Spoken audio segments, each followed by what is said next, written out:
먼저 조금 본문을 잘 못 전달 제가 해드려서 본문을 다시 한번 찾아보도록 하겠습니다. 죄송합니다.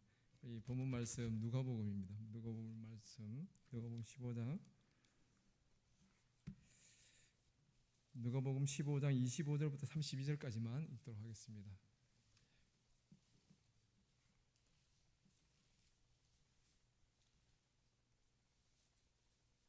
누가복음 15장 25절에서 32절입니다. 제가 목사님께 전달하면서 아마 이 말씀을 제가 잘못 전달한 것 같습니다. 신약성경 122쪽 누가복음 15장 25절에서 32절까지 11절부터 32절까지 너무 기니까 25절부터 32절까지만 한 절씩 다시 한번 읽도록 하겠습니다. 25절 말씀 제가 먼저 읽겠습니다. 마다들은 밭에 있다가 돌아와 집에 가까이 왔을 때에 풍악과 춤추는 소리를 듣고 대답하되 당신의 동생이 돌아왔으며 당신의 아버지가 건강한 그를 다시 맞아들이게 됨으로 인하여 살찐 송아지를 잡았나이다 하니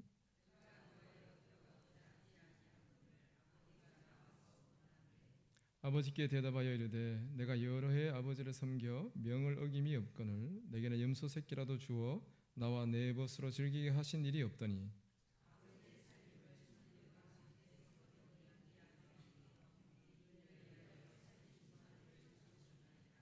아버지가 이르되 너는 항상 나와 함께 있으니 내 것이 다 내 것이로되 이 내 동생은 죽었다가 살아났으며 내가 잃었다가 얻었기로 우리가 즐거워하고 기뻐하는 것이 마땅하니라. 아멘. 착오를 드려서 너무 죄송합니다. 오늘 제가 와서 주보를 봤는데 다행히 제가 잘못 전달된 사항을 제가 파악을 못해서 말씀을 이렇게 목사님께서 읽으시고 여러분이 교도하시는데 제가 밑에서 옆에서 말씀을 보면서 되게 당황스러웠습니다. 어떻게 할 수가 없어서.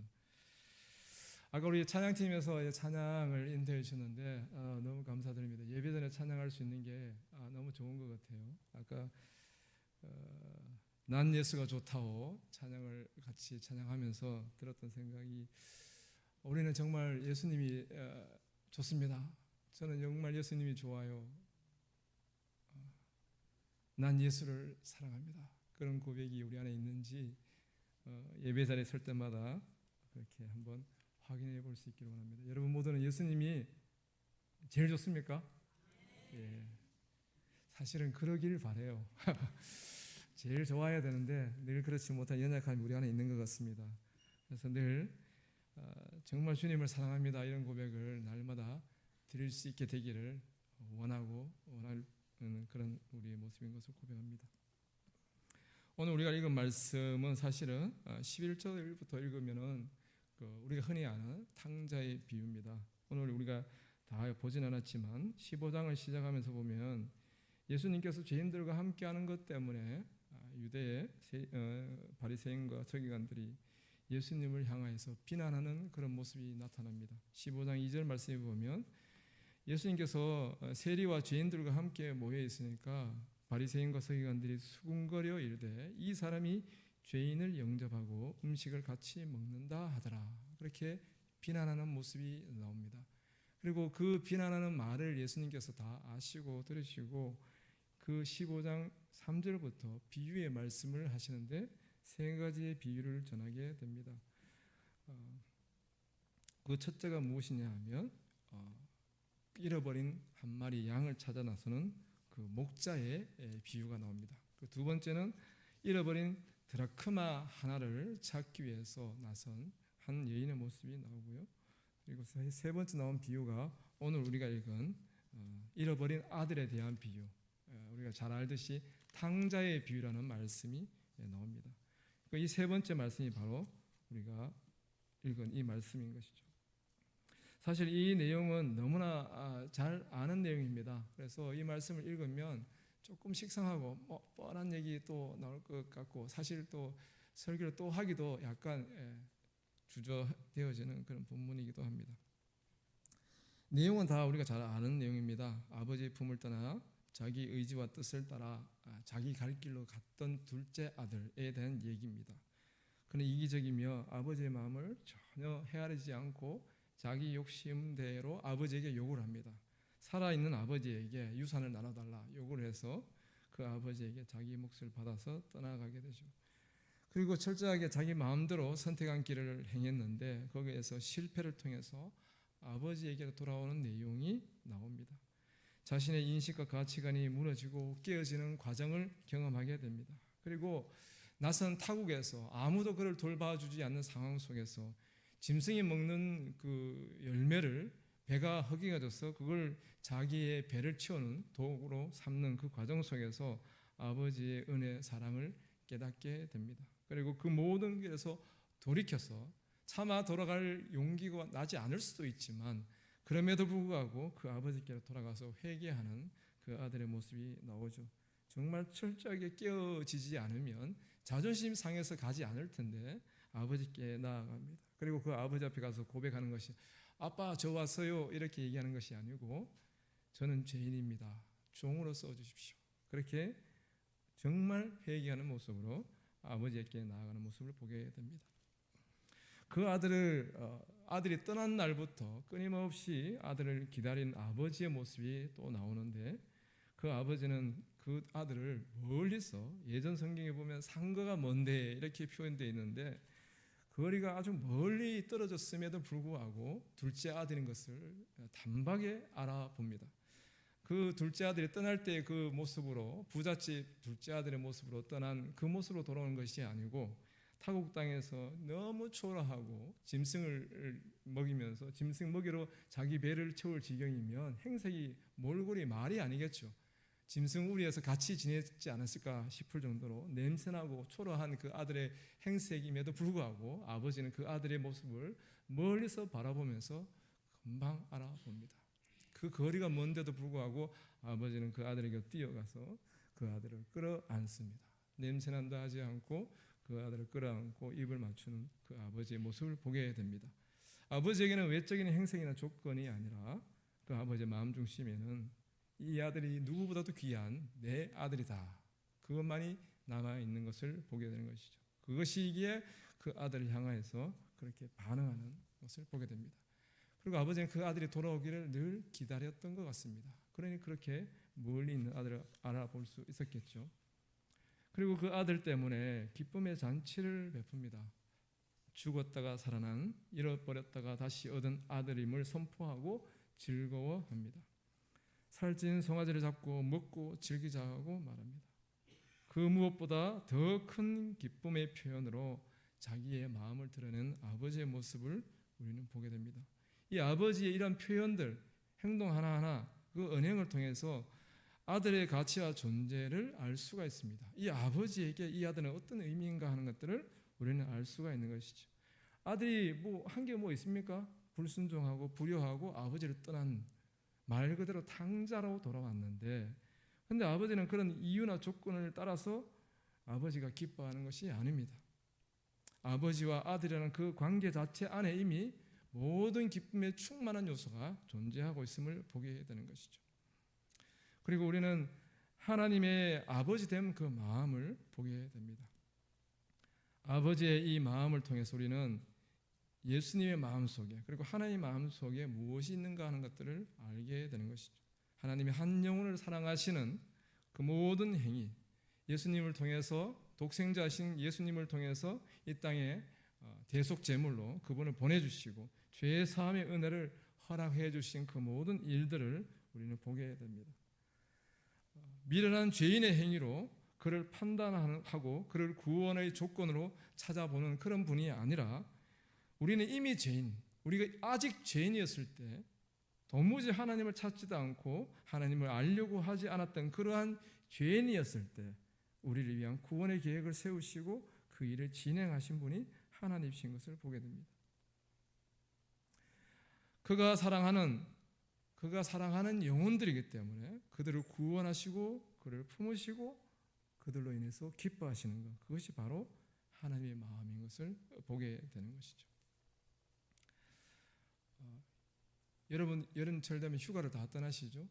저희들은 해마다 거의 똑같은 곳에 휴가를 갑니다. 서해에 가면 서해 바다에 그 말리포 해변이 있습니다.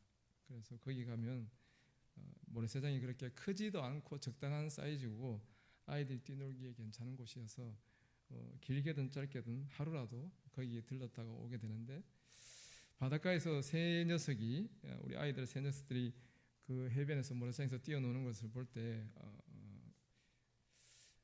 문득 이런 생각을 한 적이 있습니다. 저 새 아이들이 한 녀석이라도 물에 빠지면 내가 어떻게 해야 될까? 내가 어떻게 할까? 이런 것들을 생각한 적이 있습니다. 아마 그러면 해변에 남겨진 두 녀석을 신경 쓰지 않고 빠진 그 한 녀석을 구하려고 물에 뛰어 들어갈 것 같다. 왜냐하면 그때 휴가 때 가족들이 다 물에서 놀고 싶어해요. 물에 들어가서 막 놀고 싶어 하는데, 어느 누구도, 애기 엄마도 정말 그 바닷가에서 즐기고 싶어 하지 아이들이 노는 것에 별로 신경을 안 쓰는 것 같더라고요. 물론 마음은 안 그런데 행동이 그렇게 나오더라고요. 너무 이제 즐기고 싶어서. 그래서 저 혼자만 아이 3명과 아이 엄마까지 4명을 신경 쓰면서 두리번두리번 살피면서 혹여라도 깊이 들어갈까 봐 그렇게 주목했던 적이 있습니다. 그러면서 한 영혼에도 한 아이라도 빠지면 내가 바로 들어가서 끄집어내야 되기 때문에 멀리 가지 마라. 내 눈앞에서 놀아라. 이렇게 아이들에게 주의를 준 적이 있습니다. 사실 저는 수영을 못합니다. 그래서 빠지면 책임 못 집니다. 사실은 마음이 그렇다는 얘기입니다. 마음이. 이게 부모의 마음이지 않습니까? 여기 계신 분들 다 부모님들이시잖아요. 부모는 그렇지 않습니까? 잃어버린 한 마리 양, 한 드라크마를 찾는 그 심정, 그리고 잃어버렸던 그 아들의 돌아옴으로 인해서 기뻐하는 아버지의 그 마음, 그게 바로 같은 연장선상에서 이해될 수 있는 것이 아닌가 생각되어집니다. 예전에 제가 저희 아이들이 그 서해 쪽으로, 아마 서해였던 것 같습니다. 거기 가서 물놀이를 간 적이 있습니다. 실제로요. 이거 실제 있었던 일입니다. 근데 우리 첫째 애를 잃어버렸어요. 그 바닷가에서. 그 넓은 서해는, 사실은 서해 바다는 해변이 좀 넓지 않습니까? 동해는 좁은데 그 넓은 바다에 아무리 두리번 봐도 첫째가 보이지 않습니다. 그걸 어떻게 합니까? 그 두 아이를 버려두고 그 첫째를 찾아 막 달려가면서 그 해변에서 난리법석이 있었던 아이 엄마의 얘기를 제가 전해 들었습니다. 제가 겪은 건 아니고, 제가 없을 때 애들 셋을 데리고 갔던 아내의 그 혼자의 고단한 그 하루 일과 속에 그런 일이 있었다고 합니다. 그 해변에서 혼자 첫째를 바다에 빠뜨렸을까봐 대성통곡을 하면서 그 해변을 뭐 이리저리 뛰어다녔다, 뭐 전설같이 저한테 와서 그 무용담을 얘기해 주는 것을 들었습니다. 그게 부모의 마음이겠죠. 그런 부모의 마음을 주님은 지금 이 바리새인과 서기관들 앞에서 말하고 있습니다. 특별히 오늘 우리가 아는 이 탕자의 비유 말씀 속에 사실 그 돌아온 탕자에 대한 그 부모의 마음은 우리가 다 공감하고 너무 잘 아는 부분입니다. 그런데 오늘 25절 이하의 말씀을 보면 사실 이 25절 이하의 말씀이 빠져도 없어도 사실은 내용상 큰 어려움은 없습니다. 드라크마, 잃어버린 양 한 마리, 그리고 잃어버렸던 아들의 돌아옴, 그것에 대한 감격과 기쁨의 고백들, 이런 것들은 첫째, 두 번째, 세 번째 비유에서 공이 똑같습니다. 근데 세 번째 비유에는 약간 추가된 것 같은 느낌으로 25절 이하의 말씀이 있습니다. 그래서 오늘 우리가 함께 주목해서 보려고 하는 말씀은 이 25절 이하의 말씀입니다. 뭐냐 하면 둘째 아들이 돌아온 것에 대해서 아버지가 기뻐하고 잔치를 했는데 그 사실에 대해서 첫째 아들이 화를 냅니다. 첫째 아들이 오늘 본문 말씀에 보면 이 첫째 맏아들이 25절에 보면 맏아들이 밭에서 일하다 돌아와서 막 풍악 소리, 춤추는 소리와 풍악 소리를 듣고 종에게 묻습니다. 무슨 일이냐? 이렇게 물었을 때 종이 얘기하는 게 27절에 대답하되 당신의 동생이 돌아왔음에 당신의 아버지가 건강한 그를 다시 맞아들이게 됨으로 인하여 살찐 송아지를 잡았나이다. 이렇게 얘기합니다. 당신 동생이 그 탕자 동생이 돌아와서 아버지가 너무 기뻐서 잔치를 베풀어서 이렇게 시끌벅적합니다. 이렇게 얘기를 들려주게 됩니다. 그때 이 형님의 반응이 뭐냐면 28절에 보면 그가 노하여라고 합니다. 노하여. 큰아들은 동생이 돌아왔는데도 불구하고 그는 분노하고 있는 겁니다. 너무 분노가 화가 치밀어서 집에 가고 싶은 마음이 안 생기는 거예요. 그래서 집에 들어가지 않습니다. 화가 나서 집에 들어가지 않으려고 하니까 아버지가 직접 집 밖으로 나왔습니다. 아버지가 나와서 그 아들을 권해서 들어가자 그렇게 말합니다. 그런데 이 아들은 그 아버지의 권하는 그 권면도 주의해서 듣지 않습니다. 그리고 이 아들은 아버지께 막 따지며 분노합니다. 화를 냅니다. 29절 말씀에 보면 이렇게 쓰고 있습니다.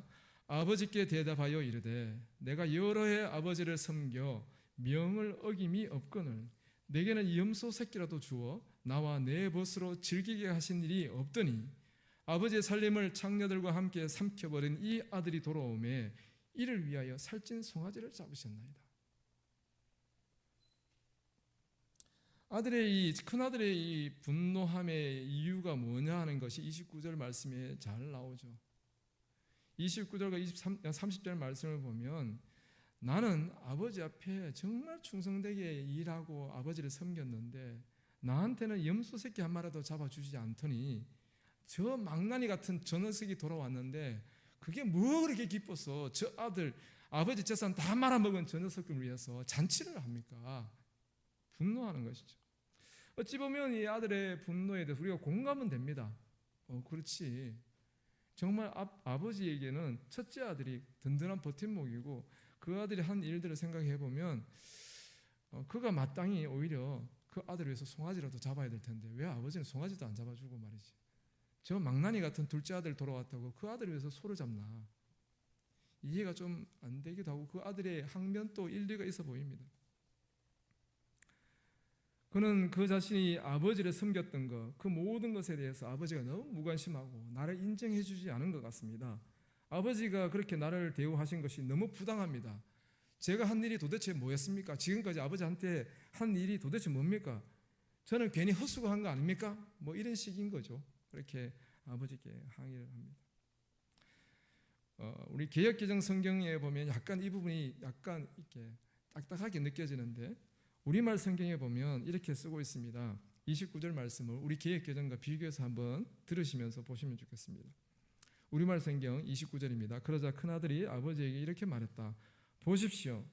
저는 여러 해 동안 아버지를 위해 종노릇하고 무슨 말씀이든 어긴 적이 없습니다. 그런데 제게는 친구들과 함께 즐기라며 염소 새끼 한 마리도 주시지 않았습니다. 그런데 창녀와 함께 아버지의 재산을 탕진한 아들이 집에 돌아오니까 아버지는 그를 위해 살찐 송아지를 잡으셨습니다. 말이 됩니까 아버지? 뭐 이런 겁니다. 큰아들이 지금 아버지 앞에 항변하는 것은 공감은 되는데 우리는 이 아들이 뭔가 지금 오해하면서 잃어버리고 있는 한 가지가 있음을 보게 됩니다. 우리가 오늘 읽지는 않았지만 12절 말씀에 보면 이렇게 쓰고 있습니다. 그 둘째가 아버지에게 말하되 아버지여 재산 중에서 내게 돌아올 분깃을 내게 주소서 하는지라.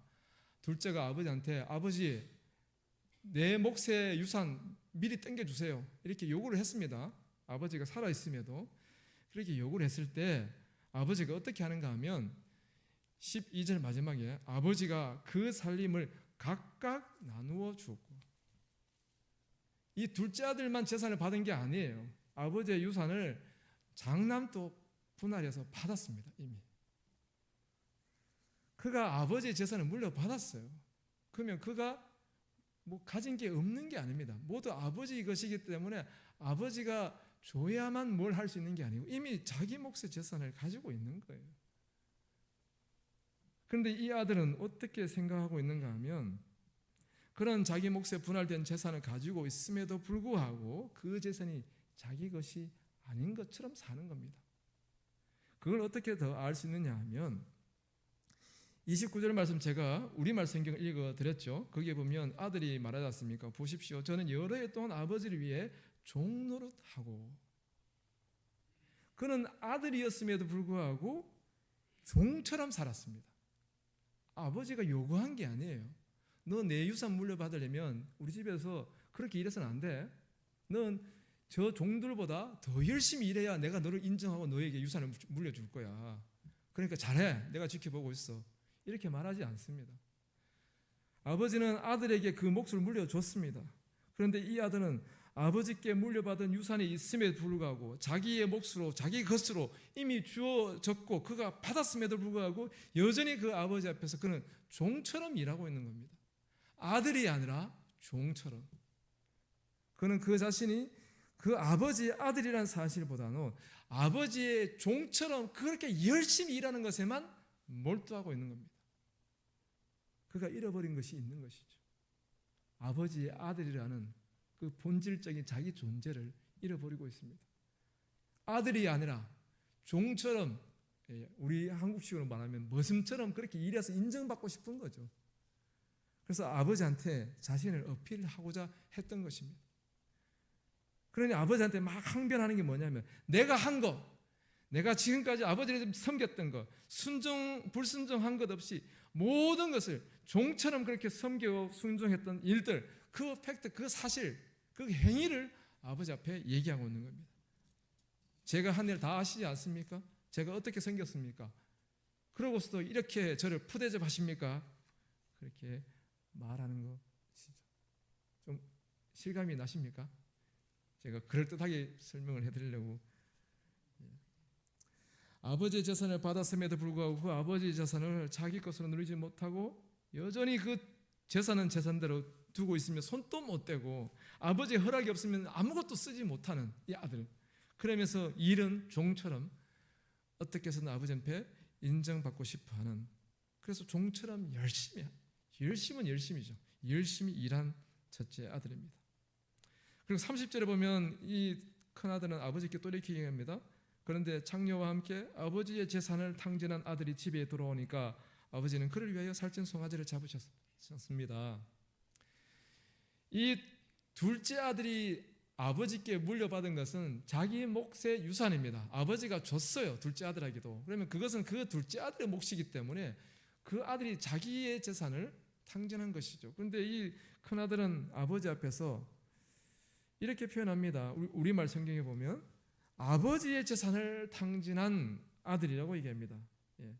부모님들이 자녀에게 유산을 물려주면 내가 물려준 내 재산이라고 생각하실지 모르겠습니다.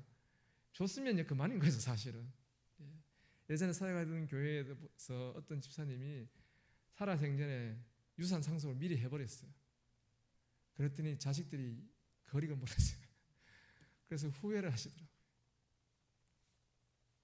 아마 한 10억, 수십억 되는 그 재산이었던 것 같은데 하여튼 10억이 넘는 재산이었던 것 같습니다. 그런데 이래저래 나눠줬는데 지금은 그 초라한 그 원룸에 그렇게 계시더라고요. 완전 관계가 끊어진 건 아닌데 그런 것들을 보면서 자기의 것으로 물려받았음에도 불구하고 그것을 여전히 아직 이 큰아들은 아버지의 것으로만 생각하고 동생이 다 말아먹은 재산도 아버지의 것. 그러니 이 아들은 아버지의 아들이 아니라 아버지의 일꾼, 품꾼처럼 존재하고 있음을 보게 됩니다. 그리고 이 아들이 또 하나 놓치고 있는 것이 뭐냐 하면 아버지의 마음을 그는 놓치고 있습니다. 아버지는 소유가 아니라 그 아들 존재 자체에 마음을 두고 있는 것이죠. 그것이 본질입니다. 우리가 자녀들을 생각할 때 그 자녀가 좋은 대학에 가서 좋은 직장에 가서 좋은 모습으로 아주 출세하고 성공했으면 기쁨이죠. 근데 그것 때문에 내가 내 자식이라고 말하고 내가 기뻐합니까? 그 아들이 그 존재가 아버지의 부모님의 기쁨이죠. 존재 자체가 기쁨인 거죠. 그 아들이 뭘 해서가 아니라 물론 해주면 더 좋죠. 사실은 부모를 잘 섬기고 용돈도 두둑하게 챙겨드리고 전화 연락도 자주 하고 하면 좋죠. 그렇지만 그 아들이 존재한다는 것 자체가 부모님은 기쁨인 거죠. 그런데 이 큰아들은 무언가를 아버지께 해드림을 통해서 나의 충성됨, 나의 신실함, 나의 헌신, 그런 것을 통해서 아들로서 아버지께 뭔가 역할을 하고 있다는 자기 존재감을 인식하고 싶어 했던 것으로 보입니다. 그런데 그 아버지는 그렇지 않은 거죠. 너는 내 아들이야. 너의 그 존재 자체가 나에게 전부고 그 존재 자체가 내 모든 것이다. 이것이 아버지의 마음인 거죠. 아들이 어떤 일을 행했거나 어떤 아들의 행동의 결과로 아버지 아들로 아버지는 받아들이는 것이 아니라 그것 없이 이전에 이미 그는 나의 아들인 것이죠. 이것이 아버지의 마음입니다. 31절과 32절 말씀에 그것이 나타납니다. 31절에 아버지가 이렇게 말합니다. 예, 너는 항상 나와 함께 있으니 내 것이 다 내 것이로다. 너는 항상 나와 함께 있지 않느냐. 아버지는 자기의 재산이라고 말하지 않습니다. 내 거는 이미 너 거야. 너의 것이야. 그런데 이 장남 큰아들은 아버지의 것을 아버지의 것으로, 우리가 오해하시면 되지 않습니다. 아버지 건 내 거. 그렇게 막 생각하라 그런 것이 아니라 아버지가 이미 그 아들에 대해서 너는 내 아들이기에 나의 전부야. 내 것이라고 너와 나를 구분 지을 마음이 없어. 나는 무엇이든 너에게 다 줄 수 있어. 그게 나의 본심이고 내 마음이야. 이게 아버지 고백이라는 것이죠. 그런데 이 큰아들은 그 아버지의 마음을 헤아리지 못하고 알지 못하는 것입니다. 그래서 아버지는 다시금 얘기하는 거예요. 나와 항상 함께 있으니 내 것이 다 너의 것이다. 그렇지만 너의 동생은 죽었다가 살아났으며 내가 잃었다가 얻었기로 우리가 즐거워하고 기뻐하는 것이 마땅하다. 그렇게 말합니다. 아버지는 그의 이 재산에 대한 얘기, 가진 소유에 대해서 얘기하시는 것을 통해서 아들에게 자기의 마음을 고백합니다. 나는 재산, 소유, 너의 행위가 아니라 너 자체를 나의 모든 것으로 나는 알고 그렇게 말한다. 그리고 둘째도 마찬가지다. 그 아들이 뭘 해서가 아니야. 둘째도 역시 내 아들이라는 그 존재적인 의미 자체는 변하지 않아. 그건 영원한 거야. 이것이 가장 중요하고 본질이야. 내가 주목하는 것은 그것뿐이다. 그 아이가 뭘 했고 어떻게 살았으며 어떻게 나에게 돌아왔는지 나는 그걸 생각하지 않아. 그냥 내 아들, 나의 아들이 돌아왔다는 그 사실, 그것이 나의 기쁨이단다. 그렇게 얘기하는 것이죠. 우리가 다 읽지는 않았지만 15장 말씀을 통해서 주님께서 죄인들과 어울려서 그들과 먹고 마시며 함께 한다는 서기관과 바리새인들의 비난과 정죄함에 대해서 이 비유의 말씀을 하십니다. 한 마리 잃어버린 양을 찾아서 99마리 양을 버려두고 그 양을 찾아 나서는 목자, 잃어버린 드라크마를 찾아서 그 드라크마 그 하나를, 이게 그리스의 노동자의 하루 품삯의 금액이라고 합니다. 근데 그거 하나 찾아서 너무 기뻐서 동네 사람 다 불러 모아가 잔치를 하는 그 모습. 잔치 비용이 더 들 것 같은데 그거는 잔치하는 모습. 그리고 아버지의 재산을 분할받아서 탕진하고 돌아온 이 아들의 비유의 모습. 우리 이 말씀을 통해서 죄인들과 함께 어울리는 그 주님의 마음을 우리에게 들려주시는 것을 알 수가 있습니다. 그것이 바로 하나님의 마음이신 거죠. 잃어버린 영혼에 대한 하나님의 마음. 우리가 구원을 받았지만 우리가 구원받은 자로 여기 있는 것이지 않습니까? 하나님이 나의 아버지시고 예수 그리스도가 나의 구원자이십니다 하는 믿음의 고백을 가지고 우리가 여기 앉아 있지 않습니까? 그런데 우리가 믿었다, 구원받았다고 말하지만 한 영혼을 향한 하나님의 마음을 우리가 깨닫지 못하고 살아간다면 우리는 큰아들과 같이 살아갈 것입니다. 그래서 교회 공동체 안에 보면은 이런 분들이 조금 간혹 있는 것 같습니다.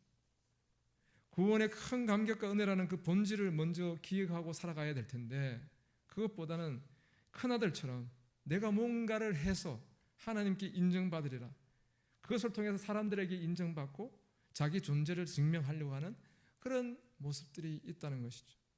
교회에 섬기지 마라, 충성하지 마라 그런 얘기를 하는 것이 아닙니다. 충성해야 되죠. 근데 그 출발이 뭐냐 하는 겁니다. 왜 충성하죠? 왜 헌신하고 섬기죠? 왜 봉사를 하는 것이죠? 이유가 뭐냐는 것이죠. 왜? 그렇게 하면 하나님이 나를 더 사랑하실까요? 우리가 죄인 되었을 때, 우리가 하나님에게 관심조차 없고 내 마음대로 죄를 짓고 살아갈 때 하나님이 이미 우리를 사랑하셔서 택하셨습니다. 그 사랑은 바뀌지 않아요. 우리가 더 열심히 한다고 해서 우리 하나님의 사랑이 더 커집니까? 원래 큽니다. 이미 완전한 사랑으로 우리를 사랑하시고 계십니다. 우리의 그 감당할 수 없는 우리를 향한 하나님의 사랑 때문에 내가 무엇이라도 봉사하고 섬김을 통해서 그 사랑 앞에 나의 몸을 헌신하여 드리는 것이라면 그것은 참 아름다운 것이 될 것입니다. 그럴 때 우리의 섬김은 정말 아무것도 당연히 마땅히 할 바를 하였을 뿐입니다 라는 종의 고백이 우리의 고백이 될 것입니다. 그렇지만 이 큰아들처럼 무언가를 통해서 아버지께 인정받고 둘째 아들, 작은 아들, 자기 동생과 비교해서 내가 더 상대적으로 우월하지 않습니까? 나를 더 인정해 주셔야죠. 하나님 왜 나를 무시합니까? 지금 말도 안 되는 저 녀석을 위해서 소를 잡고 저를 위해서는 염소 한 마리도 안 주고 이게 뭡니까 하나님? 이렇게 된다면 우리는 뭔가 오해를 하고 있는 겁니다. 뭔가 하나님의 우리를 향한 그 본질적인 부분들을 우리가 뭔가 잘못 생각하고 있는 것이죠. 구원의 큰 감격과 은혜라는 본질이 가장 먼저 우리에게 요구되어질 것입니다. 그것이 먼저 고백되어질 때에 그것이 풍성히 누려지게 될 때에 우리의 신자의 삶은 참 아름다운 삶이 됩니다. 우리의 예배도 마찬가지예요. 우리가 섬기고 헌신하고 봉사하는 모든 일도 마찬가지입니다. 그 출발이 구원받은 그 감격과 은혜라는 그 본질에서 시작되어야 됩니다. 내가 용서받지 못할 죄인인데 내가 은혜로 구원받았으니 내가 하나님 앞에 서서 하나님 이름을 높여드립니다. 자격 없는 자에게 하나님의 아들이라 자격을 부여해 주셨으니 내가 하나님을 높여드립니다. 내가 하나님의 몸된 교회를 섬겨가고 영혼을 섬기는 일을 감당하겠습니다 하는 헌신이 되어져야 하는 것이죠. 말씀을 정리하며 함께 생각해 보려고 합니다. 오늘 본문 말씀을 통해서 우리는 큰아들의 모습을 보게 됩니다. 둘째를 향한 그 탕자 아들을 향한 아버지의 마음을 알지 못하는 큰아들의 모습, 하나님의 영혼을 향한 그 마음을 헤아리지 못하는 모습이 우리가 된다면 마치 큰아들처럼 둘째 아들, 자기 동생이 그 못나고 어리석고 탕자, 정말 용납할 수 없는 그런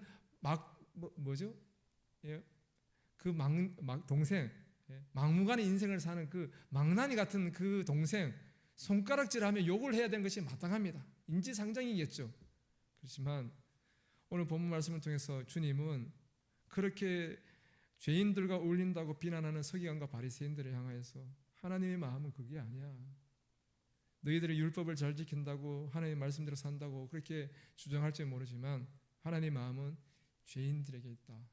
그걸 그들에게 말씀하십니다.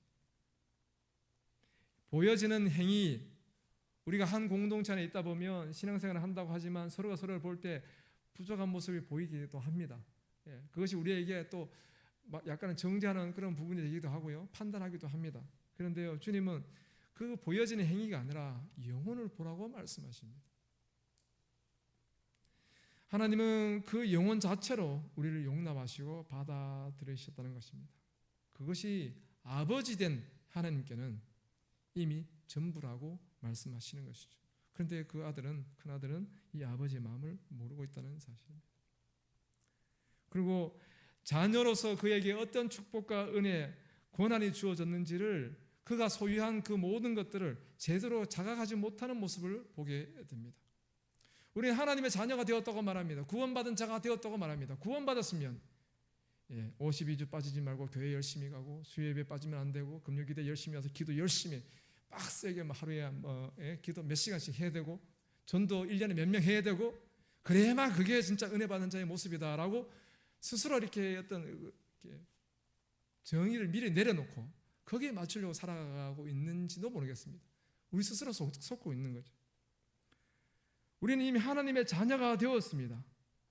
우리가 어떤 결과를 맺든 안 맺든 그것과 상관없이 우리는 하나님의 자녀의 축복을 이미 소유한 자가 되었어요.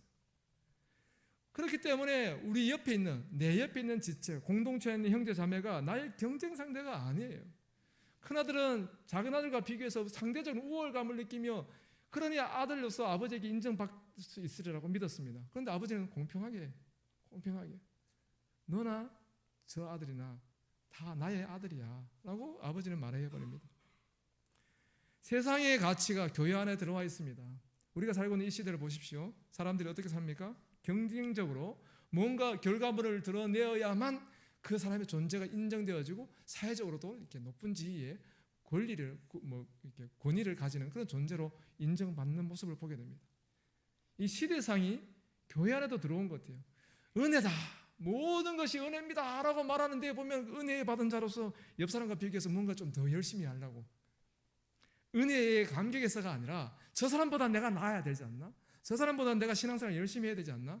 그래서 뭔가 사람들에게 더 인정받아야 되지 않나? 이런 욕심들이 우리 안에 스물스물 올라오는 것을 보게 됩니다. 사역자인 저도 마찬가지죠. 사역의 결과가, 예를 들어서 우리 성도님들이 열심히 기도하시면서 중고등부, 청년부 기도하시는데 결과물이 영 안 되면 뭔가 이렇게 자격지심도 들고 막 기도 죽고 용기도 떨어지고 그렇습니다. 이게 우리의 모습이라는 것이죠. 영혼에 대한 마음을 잃어버리면 수백 수천 명이 모여도 의미가 없습니다.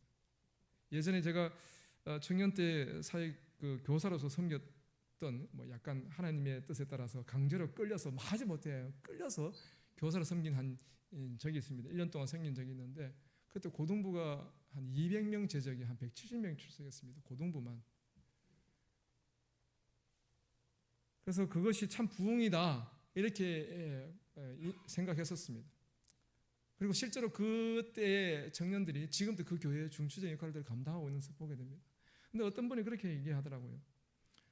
그 사역을 감당했던 사역자가 떠나도 그 공동체가 그대로 유지되고 존재한다면 그게 진짜 부흥이다.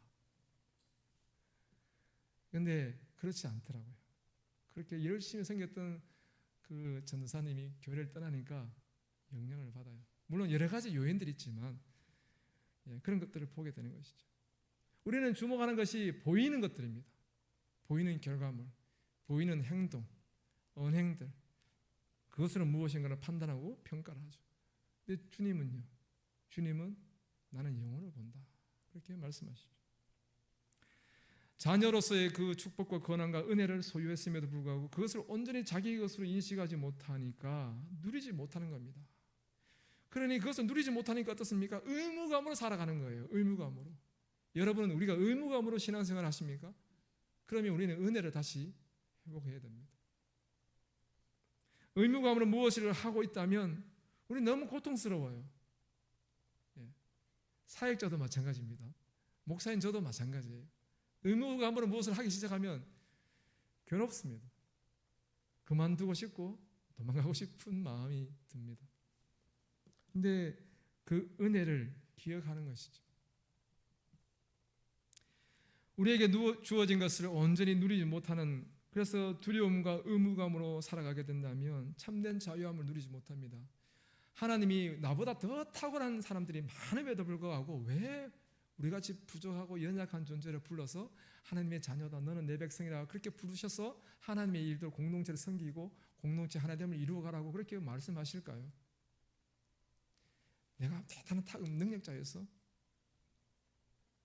그냥 우리가 하나님의 모든 축복을 하나님께서 주셨기 때문에 그걸 서로가 서로를 바라보며 발견하고 축복하고 고백하고 함께하기를 원하시기 때문에 그렇게 우리를 부르신 것이죠. 그런데 그 자유함을 누리지 못하고 오히려 의무감과 두려움 가운데 살아가는 그런 모습을 보게 됩니다. 저는 모태신앙입니다. 몇 대 신앙이나 이런 것들이 있습니다. 그런데 그러다 보니까 자라면서 무슨 일이 있었냐면 제가 이렇게 중고등부, 고등부 시절에 제가 시골에 살아서 대구라는 곳에 나와서 고등학교 시절을 보내게 되는데 약간 이제 자유함이 있었죠. 부모님을 떠나서 약간 지내니까. 그러니까 신앙생활 때 약간 이렇게 아웃사이더로 열심히 신앙생활을 하게 됐습니다. 그러니까 예배도 약간 적당히 드리게 됐어요. 어쩌다가 수요일에 한번 빠진 적이 있습니다. 근데 그 다음날 밤에 무슨 일이 있었냐? 제가 악몽을 꿨습니다. 악몽을. 그러니 그날 아침에 일어나서 제가 무슨 생각을 했겠습니까? 절대 수혜에 빠지지 말아야지. 하나님이 나에게 번개라도 치실 것 같은 그런 느낌이 막 오는 거예요. 의무감과 두려움인 것이. 흔히 말하는 율법주의 신앙 속에 제가 평생 살아왔던 겁니다. 하나님이 그런 분이 아니시잖아요. 그럴 것 같았으면 벌써 옛날에 우리는 이미 이 세상에서 존재하지 않죠. 다 바로바로 정리됐을 텐데. 그런데 우리를 기다리시고 인내하시는 분이지 않습니까? 그런 거 다 아시잖아요. 우리 연약한 거.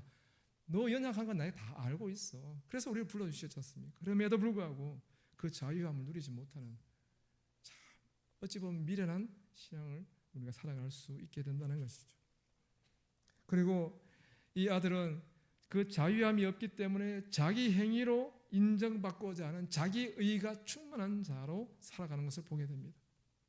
철저하게 행위로 열매 맺어지는 결과물을 가지고 인정받으려고 하는 것. 교회 안에서도 우리가 이런 모습이 있어서는 되지 않겠죠. 그러나 열심히 하는 것은 박수 쳐줘야 됩니다. 그런데 그것이 나만 인정받고자 하는 욕망이라면 위험한 것이 됩니다. 그래서 어떤 분은 막 목사님은 전도 몇 명 했습니까? 이런 사람이 나와요. 내가 이 교회에서 하는 일이 얼만데 이렇게 듣는 겁니다.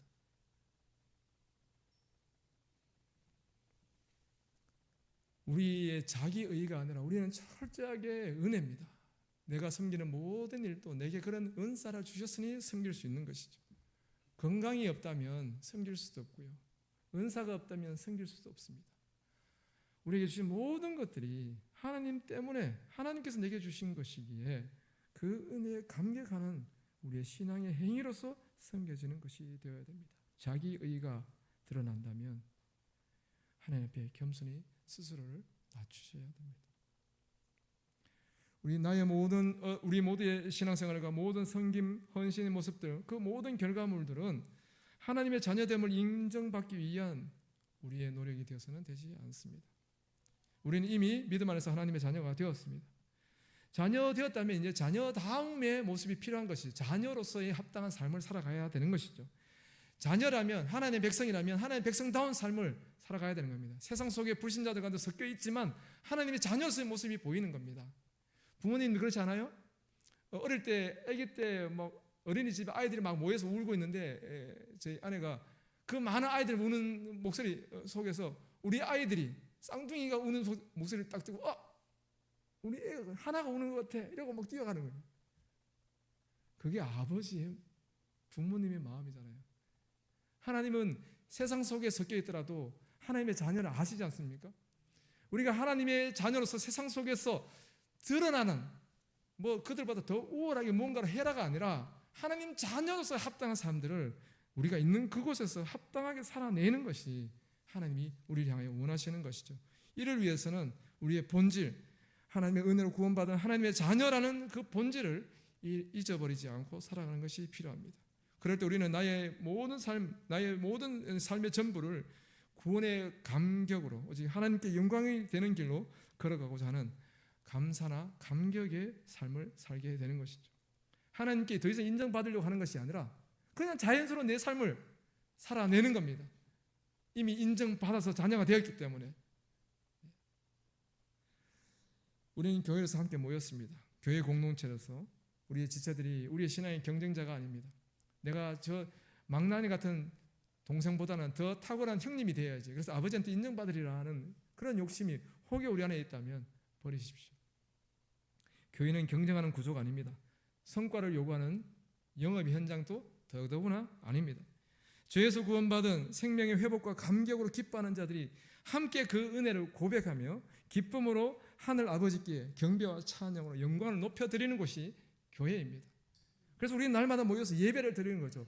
예배 잘 드리면 축복받는다 이런 것이 아니라 축복 안 받아도 이미 구원받았기 때문에 기뻐하는 것이죠.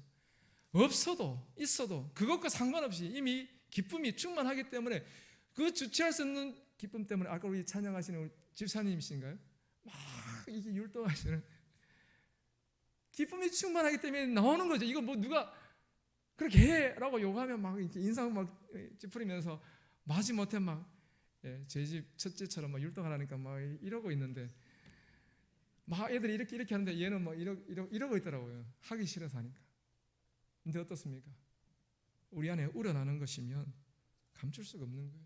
우러나는 것이면 불신자들 속에 섞여 있어도 드러나는 것이죠. 하나님은 그걸 원하시는 겁니다. 구원의 은혜를 통해서 하나님의 자녀와 백성이 되었다는 너무나 분명하고 선명한 진리 앞에서 늘 감격하며 날마다 기쁨을 풍성히 누리는 삶이 되기를 하나님은 원하시는 것이죠. 이것이 그리스도인됨의 가장 기본적인 근거와 본질입니다.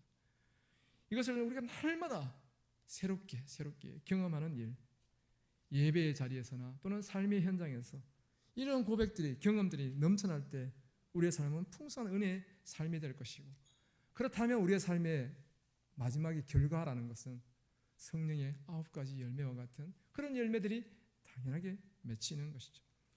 예수님께서 제자들에게 요한복음 15장에서 이렇게 말씀하시는 것을 보게 됩니다. 나는 포도나무여 너희는 가지라. 그가 내 안에 내가 그 안에 거하면 사람이 열매를 많이 맺나니 나를 떠나서는 너희가 아무것도 할 수 없습니다. 우리가 가지가 아니에요. 우리가 나무가 아니에요. 죄송합니다. 우리가 나무가 아니에요. 우리가 농부가 아닙니다. 우리는 그냥 그 포도나무에 주님에게 붙어있는 가지일 뿐이에요. 여러분, 가지가 열매 맺으라고 발버둥 치지 않습니다. 그냥 잘 붙어만 있으면 돼요. 떨어지지 않고 잘 붙어만 있으면 농부가 잘 이렇게 북돋아서 환경을 만들어주면 그 나무가 건강하면 열매는 그냥 맺히는 겁니다. 왜 내가 농부가 되어서 막